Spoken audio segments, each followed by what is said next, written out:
Welcome on in, Eagles fans, to the No Huddle Show, our Philadelphia Eagles podcast right here on NJ.com. I'm Joe Giglio, alongside Elliott Shore-Parks and Matt Lombardo, and happy to be back after being out last week. You guys held it down, and I appreciate the well wishes, and especially from some of you listeners out there who reached out. But I'm back this week. The NFL draft is here. It is a big week. Elliott and Matt, both of you guys are going to be at the draft in Philadelphia.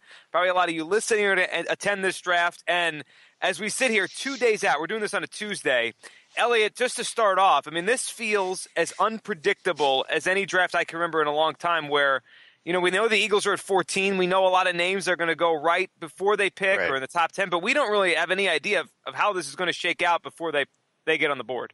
Right, and so part of our job is when the Eagles make the pick on Thursday night to have, an article ready to go so that, the Eagles make a pick and here's 5 things to know about that player and here's the story about it. And, in past years, obviously Carson Wentz, that was, an easy one. Everyone knew they were taking him about a week before the draft. The year before that, there's always some surprises. But this year, I was sitting down this morning trying to think about, who realistically I think could be the pick at 14, like who I should prepare for. And I have 1, 2, 3, 4, 5, 6, 7, 8 names that I don't think one is more likely than the other at 14. So that's just kind of where it seems to be right now. You talk about the 13 picks before the Eagles. I could see them shaking out anyway. I could see Leonard Fournette going number 4. I could see him slipping all the way to 10. You could say the same with, Jared Allen out of Alabama. So seems to be a ton of not confusion, but just a ton of unknown right now in the draft. There is. You look at in every mock draft I read, whether from you guys or anybody else, national writers, they're all different, and they all have some variation of the same 13, 14, 15 names, but in totally different orders, and one guy falling and one guy rising. Matt, can you remember a draft recently like this? This is so weird, and it impacts the Eagles in so many ways. It could be good, it could be bad. Yeah, Joe, the only one that I can remember that comes anywhere close to this might be 2011 when you had all of those Pro Bowlers in the top 10 or 11 picks, and then Danny Watkins, of course, goes to the Eagles. We know how historically bad that draft turned out to be from an Eagles perspective. But to kind of speak to where Elliott was coming from there, I think that 2 factors are at play with all of this unpredictability. Number one, you really don't have those standout quarterbacks. Even Mitchell Trubisky of North Carolina, any other year, he's probably the 3rd or 4th quarterback off the board. This year, he's the number 1 prospect just because it's a very down class. I think, Joe, overall, this has the potential to be a very special draft class in the first 1 through 4 rounds. And I think that one of the other reasons outside of there not being any quarterbacks is the fact that you look at each and every position group and you can make a debate over who the top player is in that group. And cornerback is one, obviously, that is in a lot of focus with the Eagles. And a month ago, it was a slam dunk. Marshawn Lattimore was the number 1 corner. He's going top 5. Now there's some conversation about his teammate Garyon Conley. Running back, we've all had the debate about Fournette versus McCaffrey. Wide receiver, you look at Mike Williams versus Corey Davis, then you have John Ross thrown in the mix there. Everybody has an opinion. Everybody has a strong feel about why that receiver or the other receiver is the number 1 on the board, and there really aren't that many great tackles. So you look at the overall breadth and depth of the talent at so many positions and nobody really separating themselves, combined with there not being a top-tier quarterback or two. And I think you mix all that together, Joe, and you have one of the more unpredictable drafts in recent memory. You do, and it impacts the Eagles. And that's as our listeners listen to us do this show and get ready for the draft and are going to watch this thing unfold Thursday night for the first round. That's the whole thing. It's like every pick you watch, it's a kind of a domino to see, okay, now what does that mean for the Eagles? Elliott, if you had to pick out a player or a team within the first 13 picks before the Eagles get on the board that you think is kind of the domino or the pivot point where, if that guy goes there or that happens this way, then it's really going to impact the Eagles. I look at the Browns, like the Browns with their second pick, and if they trade up or if they take a quarterback or whatever they do, I think just like last year in a weird way, because last year they didn't want Wentz and they let the Eagles, move up. I think the Browns are going to impact how the Eagles, what player they land at 14. So I think the biggest team that'll impact who the Eagles get is the Jaguars at number 4. Because if they take Leonard Fournette, then I don't think Christian McCaffrey gets to the Eagles at 14. If they pass on Fournette, I guess trades are always possible. Then I think there's a better shot of McCaffrey getting there because Carolina at number 8 needs a running back. So I think I think a running back or a cornerback is going to go number 8 to the Panthers. And those are probably the two biggest needs on the Eagles in terms of what they'll probably look at 14. So if you look at what the Jaguars do, I think that has a domino effect on what the Panthers do on number 8, which in turn then I think will probably cross off one or two of the big names that the Eagles have, high up on their board. Matt, what's your pivot point? When you're looking at this first 13 before the Eagles get on the board, where's the spot you're really honing in on and saying, all right, that's going to impact the Eagles in a big way? Well, I think, Joe, it's number 11 with the Saints, because we saw today with Adrian Peterson signing with New Orleans, that takes them out of the conversation for a running back. So even if Fournette gets past Jacksonville, even if Carolina winds up, taking McCaffrey, or if they wind up taking Fournette, the Saints aren't in play for the running back there. So it comes down to two positions for them, defensive end and corner. And if they go defensive line, if they take Jonathan Allen, if he falls that far, if they take somebody like a Charles Harris who's rising up draft boards, if they take a Derek Barnett, then that's going to leave one of the quality cornerbacks to the Eagles there at 14. Another team to watch, I think, as we watch this play out, is the Buffalo Bills. Because if you're thinking of the mindset that the Eagles are going after a wide receiver, I think they're a threat to take a Mike Williams off the board, and they also would be a team that would probably be looking at cornerback help. So I think somewhere in that range between pick 10 and 11, you're going to get a pretty good feel for what the Eagles are going to have on the board at 14.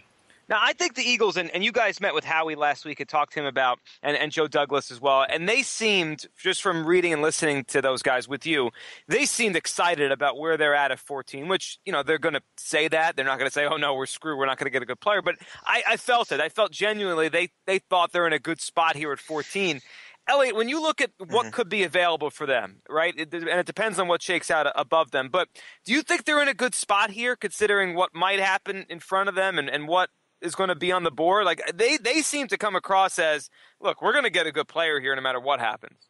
Well, I think they're in a spot where they're going to have a ton of options. And I think if you're Howie and you're Joe Douglas, obviously you trust your own scouting. So in that way, I would say they are in a good spot because there's going to be, probably at least one good running back available, one good cornerback, one good receiver. I mean, they're going to have options there. The question is this, would you rather be in a spot like that, or would you rather be in a spot where you sit at 14 and you go, all right, this prospect is going to be there. This is the guy. And that to me is the biggest, if you're an Eagles fan, that would be the biggest worry to me going into draft night is you're really going to have to trust Howie and Joe Douglas to make a right decision here, because let's say Reuben Foster is on the board at 14, as is John Ross, as is Christian McCaffrey. I mean, that's not an unrealistic situation right now. John Ross has medical concerns that's dropping him. Reuben Foster, I don't think is going to be there at 14, but he's a guy that has had some off the field stuff. And then Christian McCaffrey, as I just talked about, he could be there because if Leonard Fournette doesn't go 4 to the Jaguars,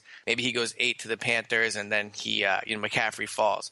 So if you're sitting there, you're the Eagles, John Ross, Reuben Foster, Christian McCaffrey, you're happy with that situation because I personally think John Ross and Reuben Foster are great prospects. I think McCaffrey is a very good prospect, but we've talked at length about that, about my concerns about him. So if you're the Eagles, you get a pick out of those 3 players. That's good and bad because if you pick the right one, obviously you have a good chance of having a Pro Bowler there. But the Eagles are going to be in a situation where I think there's going to be really good players on the board, and they're going to have to make the right decision. And 2 years later, maybe even next year, we're going to look and say, did they make the right decision? Yeah, it's almost like too many options sometimes. Right. It's almost paralyzing, right? Because you're like, wait, I like this guy, I like that guy. They're similar grades.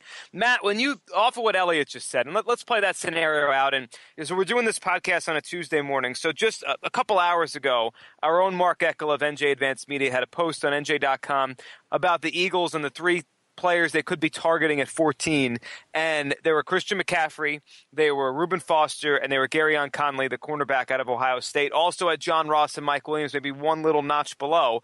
But let's say this plays out, and 2 or 3 or 4 of those names, Matt, are on the board. So the Eagles have a ton of options there. How much do you think they should go with the best player they see, and how much do you think they should weigh, okay, if we get our corner, Conley now, we could do this, and this later in the draft? Like, how much do you weigh the first-round pick versus what you can get later compared to just take the best player? Yeah, Joe, we've talked about this a lot on past podcasts, and I've written about it, that this is really a sweet spot for the Eagles, especially in this year's draft class, where so many of their needs match up with the positions that are so deep in this year's draft. And I think that if anything was made completely evident in the conversation we had last week with Joe Douglas and with Howie Roseman, it was that this organization is going to go into this draft by taking the best player available. And if the three best players remaining on their board at 14 are Reuben Foster, Christian McCaffrey, and Garyon Conley, that's a terrific problem to have. And I think that if you're in that scenario, if I'm sitting there in the catbird seat and I'm either Joe Douglas or I'm Howie Roseman, I have to look at Conley, and I have to look at a guy who is, he not only does he play my biggest position of need, but the perception around him across the NFL and in the circle of analysts and draftniks is that there's a conversation to be had that Garyon Conley is the number one corner in this draft. He's physical, he can tackle, tremendous ball skills, he's good in coverage. I know he only had 1 year of solid tape at Ohio State, but he went up against pro competition in the Big Ten every single week. If I have my choice of those three, I'm taking Conley, and then in round two, that's where I start honing in on other areas of need, whether it's running back Joe Mixon, Dalvin Cook, whether it's wide receiver, maybe you have John Ross there, maybe you have a D.D. Westbrook there, maybe you have Chris Godwin there. If you're looking at defensive end, there's probably going to be a quality pass rusher there as well. So I'm taking the best player on the board in round one and then kind of honing best player meeting need come round two. All right, let's look. A big question for you guys next about a surprise that could happen at 14. But after that, let's look at the rest of this draft, what the Eagles could do, and then we'll each do a little bit of a mock draft as we look forward to the first 13 into the Eagles at 14. Elliot, there's been a lot of names that we've connected to the Eagles, and you said you have like 6 or 7 or 8 thoughts that where it could be at 14. Give me a name that would surprise you, right? Because there's a lot of names, and we just talked about 3 with McCaffrey and Foster and Conley. That's probably not going to surprise anybody. Is there a name out there that is, realistic? So not a 7th rounder, but a realistic name that could surprise you at 14 or would surprise you? So, you talk about all the possibilities there. It's hard to think of a guy that we haven't talked about at length, that possibility there. But, I mean, I guess the new one would be Charles Harris, a defensive end out of Missouri. I think this is an example of someone going up the draft board just with no reason for it at this point in the draft. I think it's maybe about a bit of like draft exhaustion. So now people are just talking about him. It would surprise me if he was a pick at 14 just because I don't think he's an elite defensive end prospect. I think, he's probably the 4th or 5th best defensive end prospect in the draft. And in that way, I would be, surprised, and if I was an Eagles fan, I might be a little concerned if they take him there, especially because when I look at guys that could be there at 14, I see better prospects. I do know the Eagles want to address their defensive end position, and to me, I think taking Harris would be drafting for need, not drafting best available player if he was there at 14. Matt, what would surprise you? I mean, there's so many names out there. Is it Charles Harris? I mean, his name has come out of nowhere recently, and it seems like he's a good prospect, but it was like, late first round, maybe early second round. Now all of a sudden, Charles Harris, I've seen a mock or two to the Eagles. Yeah, Joe, I'm with you guys. I think that if I'm surprised by any pick, it would be Charles Harris. And part of the reason is I think there is some substance there as to why he's getting pushed up the board this late. I think that when you look at Missouri making that scheme change last year, he really came on strong when he was playing in a system that was more tailor-made to his needs. And when you look at his game, he actually fits fairly well with what the Eagles do and what they ask their defensive ends to do. But I'm with Elliott here. And I think that there's a chance that Charles Harris could go as high as top 10. I had him number 9 in my final 32-team 2-round mock draft last Friday. I had him going number 9 to the Cincinnati Bengals. But I think that if the Eagles wind up taking Harris, it's because you don't want to see history repeat itself, but it's almost like the oh my God scenario with Marcus Smith, where they have this thought in their mind that they need a pass rusher. They look at the board and they see a drop-off in talent between the top 4 or 5 pass rushers in the draft being Myles Garrett, Derek Barnett, Jonathan Allen, and Harris in one order or another to what you could have available to you in round 2 or round 3. And they pull the trigger on Harris because they perceive this to be a deep corner draft, a deep running back draft, and even a deep tight end draft where they're looking to fill some needs. So It wouldn't shock me if Harris is the pick. I'd be surprised. And I think the reason they would make it is, just like Elliot said, that they start to think, okay, we have this need that we have to fill, and we can get talent at these other positions later. Obviously, this isn't just a one-round draft. I mean, we're all focused on the first round. We're all focused on the Eagles pick at 14. But when you look at this, Elliot, like if you were to draw up the blueprint for the Eagles to walk out of this thing, and our next podcast sometime early next week when we're breaking this whole thing down, what is it? What has to happen? You can give a couple names here, or you can give positions. Like, just when you look at the Eagles, where they're at, and clearly from reading what Malcolm Jenkins has said, Carson Wentz recently, like in that building, and Elliot, I think you've written about this, the way they've acted, they're not acting like a team that thinks they're in a long rebuild. Like, they want to try to make the playoffs this coming year. So for that to happen, for them to, move forward here and go from 7-9 to whatever it takes to make it in, what's the ideal draft weekend for the Eagles in your mind? From what I'm hearing, out of the first 4 picks, Eagles, they want 2 corners, a running back, and then either a receiver or some other position with that. But I think out of their first 4 picks, they want 2 cornerbacks, and they need them. I mean, as we've discussed. Now the question is, do you get that player at 14, that first cornerback? And if you don't get him at 14, what do you do in the second? Because I think, from what I am hearing, that they really want Joe Mixon in the second round. I think that's a player they've targeted, a player they've done their research. He's still on the board. I know you wrote, Joe, on this morning, Tuesday morning, that you would take him in the second round. I'm still torn on it. I mean, clearly as a player, I think I would if I was the Eagles, I would still have him on my board. But I will also say, not to get into a huge Joe Mixon conversation, but if they do make that pick, it's a pick they're making with a lot more information than anybody else. And I know it's easy to watch that video and simply cross him off because of that.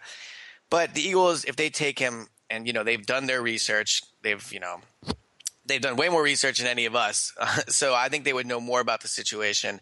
I think Joe Mixon's a guy they want in the second round. And we talk about surprises. It wouldn't surprise me if next week we're talking about the Eagles and how Joe Mixon fits on the roster and, what the reaction to him has been. Matt, let's just take the Mixon conversation for a second before we get to your ideal draft. So, Matt, I know you wrote about that.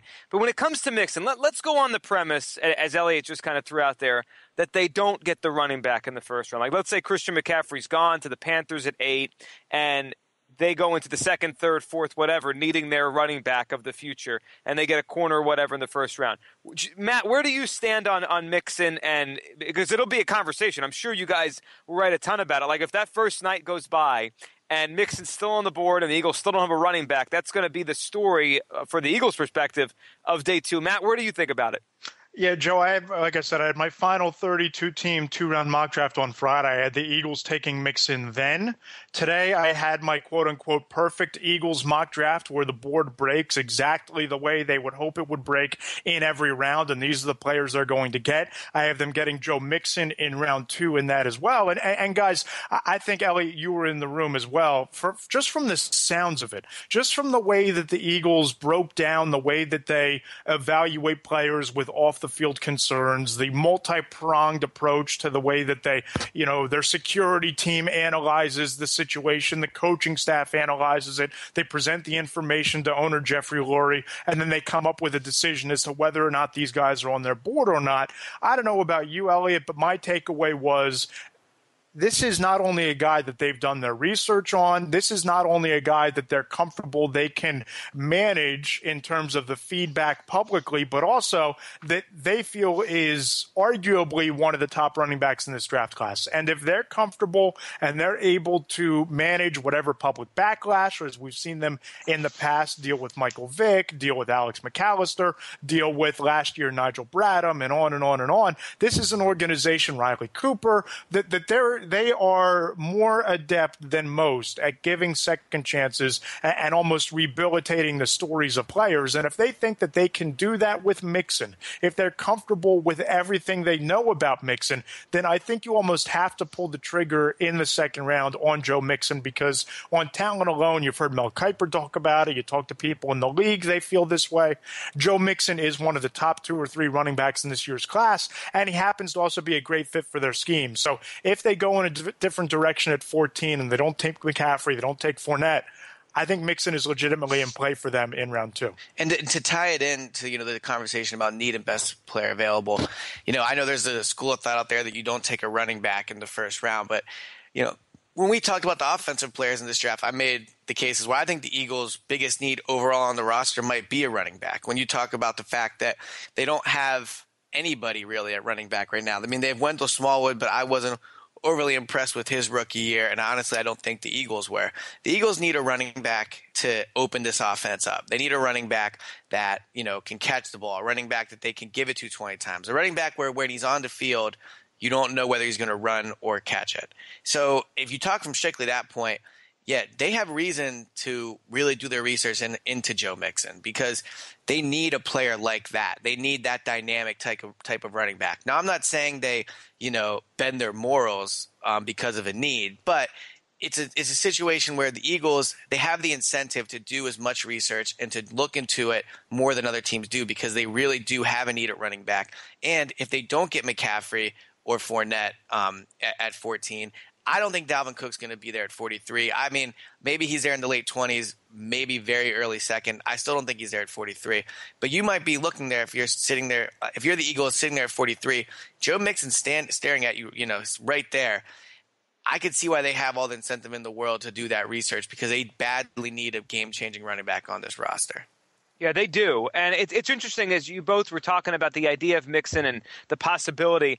Last week when you guys were there with Douglas and with Howie Roseman, they seemed to downplay the idea of, this organization being uniquely suited to take on this kind of player, right? And with a pass like this. But Matt, you were just mentioned a few minutes ago. I mean, they are uniquely suited to do this. They do this all the time. Yep. And I didn't even think, as I was writing my piece for Tuesday morning about Riley Cooper, I was just thinking more of the off the field, kind of violent incidents or those kind of things, or allegations in that sense. But yeah, you throw Riley Cooper in there too. I mean, PR nightmares in the Eagles the last 10 years.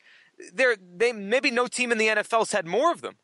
Yeah, and I agree with that. I don't know that I agree that they've not had more PR nightmares because other teams have gone through things as well. I don't know that they're uniquely suited, but Joe, I'll say this. They're uniquely experienced. They've been down this road before. They've done it before. They've implemented, obviously, a security staff and a security team as well as far as how they handle incidents such as this. And they have an owner who philosophically seems to be open to managing crisis situations when it comes to players. So I don't think that, again, personally, would I draft Joe Mixon? Would I be okay with what I saw in that video? No.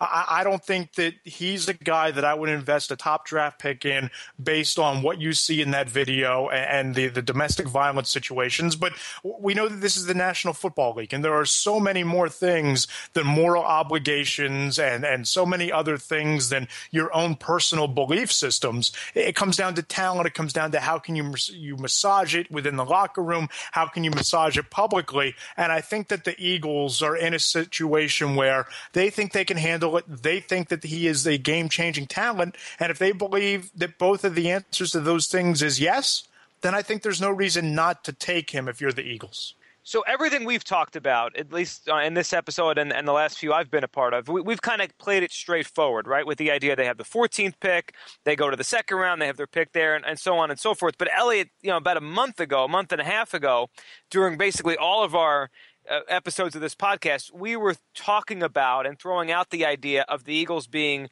movers and shakers in this draft, whether it be Jason Kelce, maybe Jordan Matthews, Michael Kendricks. What do you think about that? That's kind of gone off the radar a little bit, and I guess it can't really come back on the radar until a trade comes down during the draft. But where do you think is going to happen with the Eagles in terms of moving around on Thursday, Friday, Saturday? We know how he likes. Do you think that stuff could be back in play again? Yeah, I mean, I think the Michael Kendricks thing is probably more likely back in play just because I find it hard to believe that a team all of a sudden is going to find they have a massive need at center and want to take on Jason Kelce. Now, Jason Kelce's contract is easier to trade, but I think at this point, I would be surprised if Kelce's moved. And I also think the Eagles are just more willing to move Michael Kendricks. I do think there's some truth to the fact that if the Eagles got a good offer for Kelce, they would strongly consider it. But I think with Kendricks, they're more likely just to take almost whatever a team will give them. So, this time next week, I would kind of be surprised if they moved either of them just because I think this falls into a little bit of the category of if there was a deal to be made at this point, it would have been made. Now, maybe with Kendricks, a team, decides to up their offer a little bit based off what happens in the draft. Maybe they don't get a linebacker they thought they would.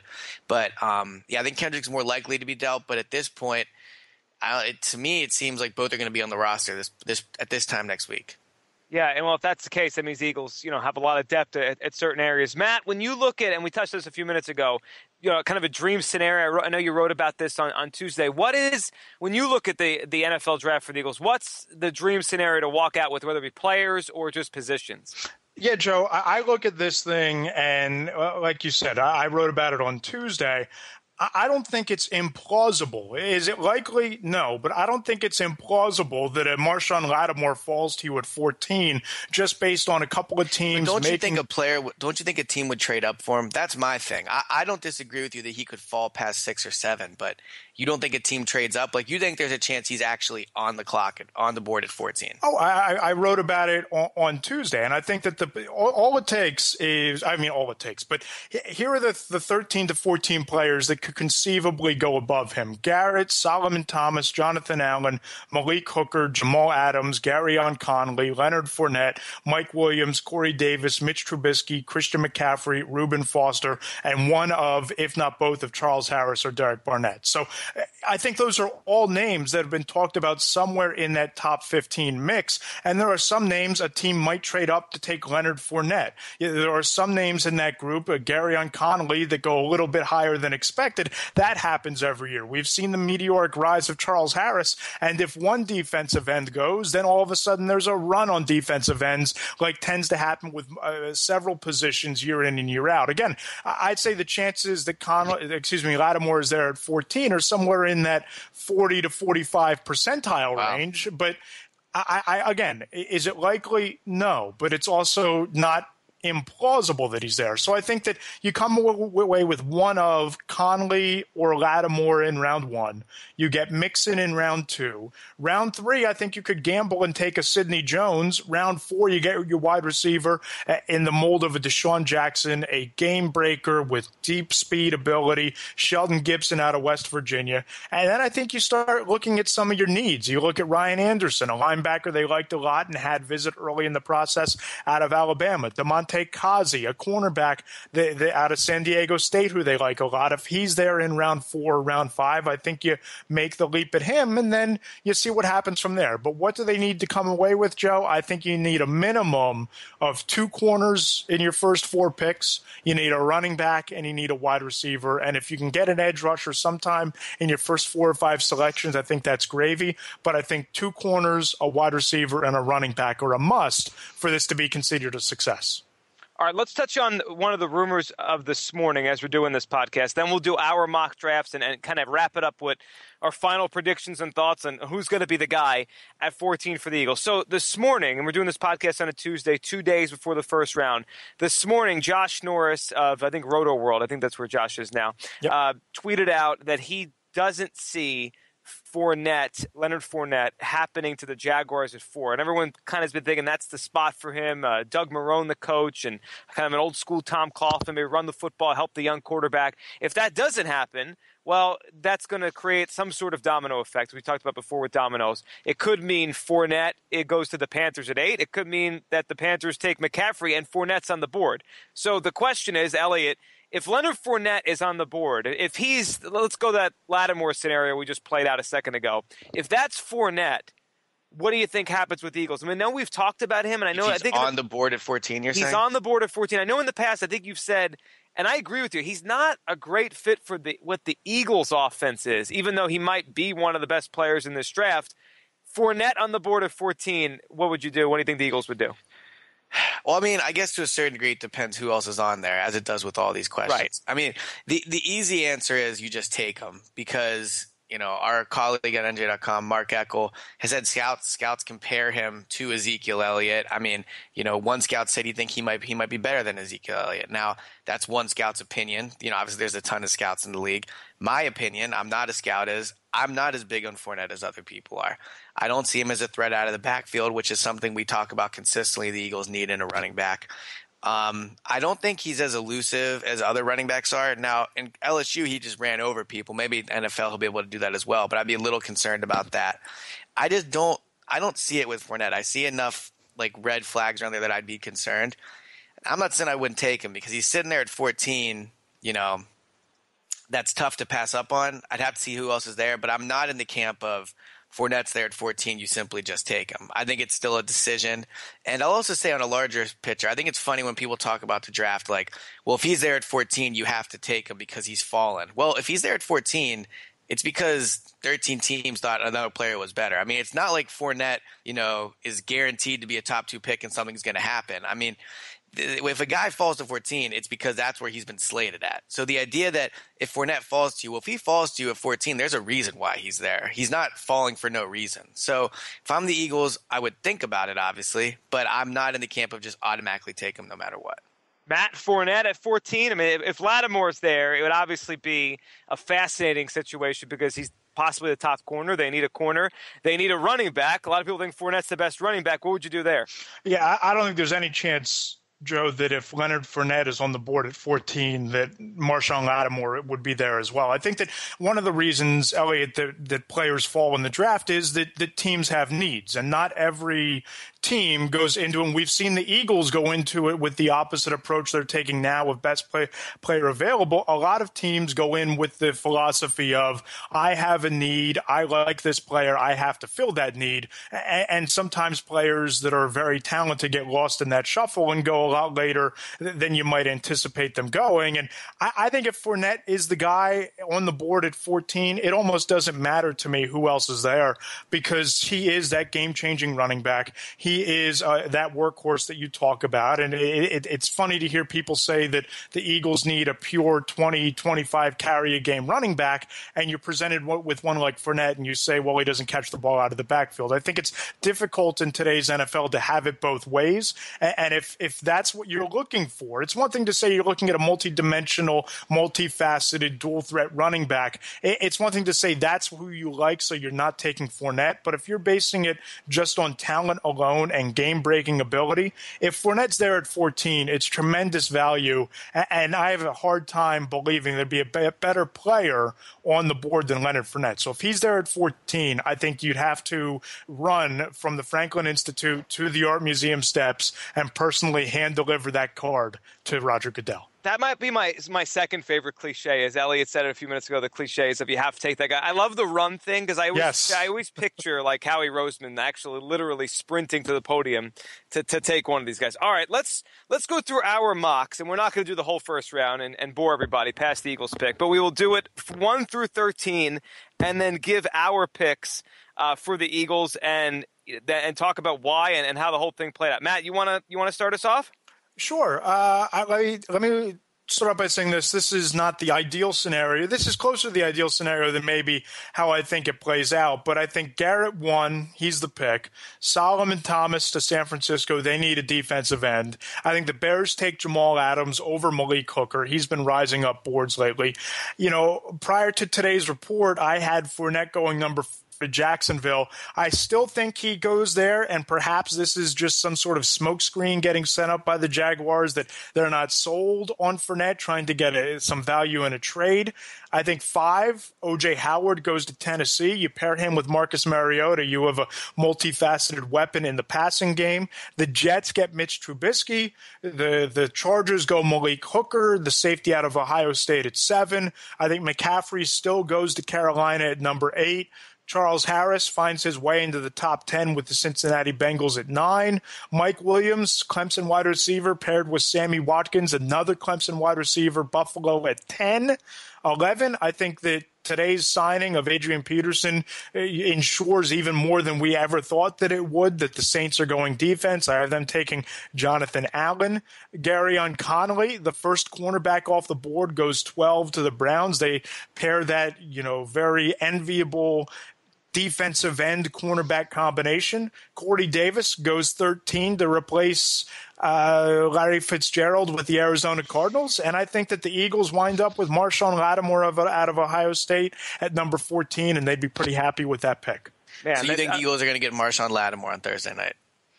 I think that it's it comes down to Connolly or Lattimore, in my opinion. I think that they'll take the best cornerback who's on the board when they go on the clock. Yeah, if they get Conley or Lattimore, I feel like Eagles fans are going to be pretty happy with that. The number one corner or the guy that's pretty much become right behind him in terms of corners. All right, Elliot, your mock draft as you sit here right now on this Tuesday morning. All right, so Myles Garrett, I think, goes 1. I don't think that's a good pick by the Browns, but I think that's probably where he'll go. I have Mitch Trubisky, too, and I don't know if it's going to be to the Niners. I don't know what, but I don't see a world where Trubisky doesn't go in the top 2 or 3 picks. Just because he's that good, or he's a quarterback? No, it's a quarterback league, and I think a team will move up. So that's what I would say now. Trubisky, and then I have Jamal Adams going to the Bears because he's the best defensive player available. I put Solomon Thomas to the Jaguars. Again, defensive end. If you can't get a quarterback, defensive end's the most important position there, and I think he's just the best player at that point. Marshawn Lattimore, I don't think he's going to fall as far as Matt does. I have him going to the Titans. I used to have John Ross there, but I think the medicals on Ross, they've convinced me that he's going to fall. So I have Marshawn Lattimore at 5 to the Titans. Garyon Conley to the Jets. I think he rises again without a ton of elite quarterbacks available. Defensive end and cornerback become the next most important positions. And so I think these cornerbacks are going to go a lot higher than people think. And, one other takeaway from Howie was there's this idea that when it's a deep position at a draft that those players fall because it's deep. But no, what they said is normally if it's a deep position at a draft, those players go early and often because teams will make sure they get one. And I think that's what you're going to see from the cornerback position. So I have Conley and Lattimore both going in the top 6. Next, the Chargers, Malik Hooker. Malcolm Jenkins said he thought Hooker was the best defensive back coming out of Ohio State, better than Lattimore or Conley. So I think Hooker is going to go high. I have him at 7. Carolina Panthers, Leonard Fournette still on the board. I think this is probably a dream scenario for the Panthers.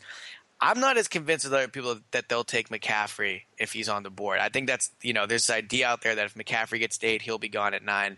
I'm not sold on that. I think if Fournette's not there, the Panthers go with a cornerback or maybe Derek Barnett out of Tennessee. I don't think they're going to take McCaffrey. 9, the Bengals. I had Reuben Foster. I know a lot of people think he's falling, but I disagree. I think he's going to be a top 10 pick. It's just a matter of where. 10, this one is probably one of the bigger reaches, I will say, is the thing with quarterbacks is if, outside of the top 3 in this draft, the fall off is huge. And if you look at the top, 13, 14 picks, there's about 5 or 6 teams that you can make an argument need a quarterback. So I think they're going to go higher than people think. So at 10, I have Patrick Mahomes to the Buffalo Bills. I think he's flying upwards. He has all the raw skills you want, and the Bills can let him sit for a few years behind Tyrod Taylor. 11, Jonathan Allen to the Saints. Again, as Matt mentioned earlier, that's a place where simply the best available player at this point could come off the Eagles' board because I think the Saints could make an argument for offense or defense at that spot. 12, I have Deshaun Watson, again, because I think the Browns can't come out of having 2 picks in the top 12 without a quarterback. And he, at this point, with Mahomes and Trubisky off the board, I don't think they can pass on him. And then 13, Mike Williams from Clemson. Haven't heard a lot about him. I still think he's the best receiver in the draft, either him or John Ross. And the Cardinals need someone to replace Mike Williams. So that's kind of how I see the top 13 picks shaking out there. So at 14? So at 14, I don't know who I think they're going to take yet. They have a situation between Ross, Derek Barnett, McCaffrey's still on the board here, Kevin King, a guy I think they're going to consider. I know I'm in the minority there. And Charles Harris. So, and I know Corey Davis is there. Matt likes him. I'm not as big on him. If I had to pick right now who I think the Eagles pick would be in that situation, I would pick McCaffrey. I think they do really like him. I know they really like him, and I think he is probably the best player available. I would go either McCaffrey or Derek Barnett in that situation. So mine is similar. I'll run through mine right now. So we have a Lattimore pick from Matt. We have a McCaffrey pick from Elliot, and I have McCaffrey too. So I'll kind of work backwards in mine. So I have McCaffrey there. I have Myles Garrett to the Browns, Solomon Thomas to the Niners, Jamal Adams to Jackson to the Bears, Allen to the Jonathan Allen to the Bears at 4, Lattimore to the Titans. I think the Jets take Trubisky because the Jets always take bad quarterbacks. I think Malik Hooker goes to the Chargers. I think Fournette to the Jaguars. That whole thing with if the Panthers, have Fournette and McCaffrey on the board, that's the most fascinating thing in this top 10 to me. And I think they'd go Fournette. if that's the case. I had Hassan Reddick to the Bengals at 9. At 10, I think the Bills would go Deshaun Watson and kind of upset the Browns' idea of taking him at 12. I had Conley to the Saints at 11. I think O.J. Howard, the tight end, to the Browns at 12. I had 13, the same as you, Elliot, Mike Williams to the Cardinals. And then 14, Christian McCaffrey. So all three of us, I'm trying to think back to yours, Matt, all three of us have the Eagles passing on John Ross, right, at 14? Because he'd be there on all of our boards? Yes. Yes. Yeah, that'd be interesting. So we all have been passing on John Ross. Just the medicals, to me, that is the one wild card we can't, almost no draft analyst can really take into account his medicals, because we're not doctors, but it just seems like there's enough out there around these John Ross medicals that I think the Eagles would pass, especially with a smaller guy like him. So I think John Ross would be a steal at 14 if he's healthy. The medicals, though, have kind of turned me off on the idea of taking him. Yeah, I have John Ross going 17 to the Redskins, and I think that you guys might be a little bit higher on Ross than I am, but from a Redskins standpoint, they lost both Deshaun Jackson and Pierre Garçon in free agency, and the one thing that Ross certainly gives you, without a doubt, is speed. He'd replace that Deshaun Jackson speed component their offense is missing. So I have Ross as the third receiver off the board going to the Redskins at 17. Oh, he certainly replaced that, and they drafted the kid, I think, out of TCU last year, Jock Doxson. So they have a couple of young kids to try to repair that wide receiving core. All right, let's end with this from both of you guys, because you've been following this, you've been writing about it, you've been basically reporting on it for 3-4 months now since the season ended outside of free agency. This has been the focus. Let's get a bold prediction from each of you just about this draft. It could be Eagles-centric if you have one that you want to share that way, or it could just be about the draft in general. A bold prediction on the 2017 draft, which starts just a little over 2 days from when we're having this conversation. Matt, you're up first. We'll end with Elliot. Bold prediction. Oh, boy. Well, my bold prediction, I would assume, would be the Lattimore selection, but I'll go even bolder than that. I think that Charles Harris winds up going in the top 10. I think that teams, just like quarterbacks, do funny things when it comes to defensive ends. There's too much smoke in terms of the conversation about him rising up boards. I think that Harris makes his way somewhere into the top 10 picks and might even go above Derek Barnett. Charles Harris in the top 10. Elliot, your bold prediction. This would kill me inside, but I think Joe Mixon goes before Dalvin Cook.